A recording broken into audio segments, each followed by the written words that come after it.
Lucifer സീരീസിലെ 2ാം part Empuraan ഇന്ന് ഇറങ്ങി. പടം ഞാൻ ഫസ്റ്റ് ഷോയ്ക്ക് പോയി കണ്ടു.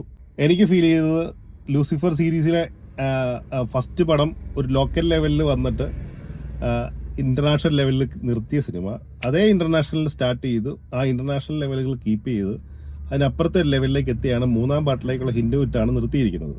പല സ്ഥലത്തുനിന്നും ഡിസപ്പോയിന്റ് ആയിട്ടുള്ള വാർത്തകളും അല്ലെങ്കിൽ അങ്ങനെ പോരാ, സെറ്റായില്ല, ലൂസിഫറിന് അത്ര വന്നില്ല എന്നൊക്കെ കേൾക്കുന്നുണ്ട്. അത് എനിക്ക് തോന്നുന്നു ആളുകൾ ഏറ്റവും കൂടുതൽ സോഷ്യൽ മീഡിയയിൽ പറഞ്ഞ പോലെ ഒരു വലിയൊരു നമ്മളൊക്കെ പരിചയമുള്ള ഒരു കാമിയോ റോൾ അല്ല പരിചയമുള്ള കുറെ മുഖങ്ങൾ ഉണ്ടാകും എന്നൊക്കെ നമ്മൾ പ്രതീക്ഷിച്ചു. ഇന്റർനാഷണൽ ലെവൽ ക്വാളിറ്റി കീപ്പ് ചെയ്യുന്ന രീതിയിലുള്ള ഒരു മേക്കിങ്ങും അതിന്റെ ടെസ്റ്റുകളും എഴുത്തും അതിഗംഭീരമായിട്ടാണ് പൃഥ്വിരാജ് ചെയ്തിരിക്കുന്നത്.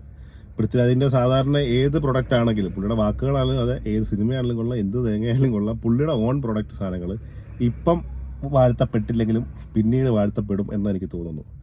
അപ്പം എന്തായാലും എമ്പുരാൻ കണ്ടിട്ട് ആളുകൾ അഭിപ്രായം പറയുക. എനിക്ക് ഏറ്റവും ഭയങ്കര രീതിയിലുള്ള ഇന്റർനാഷണൽ ലെവൽ ക്വാളിറ്റി മേക്കിംഗ് ആണ് എനിക്ക് ഫീൽ ചെയ്തത്.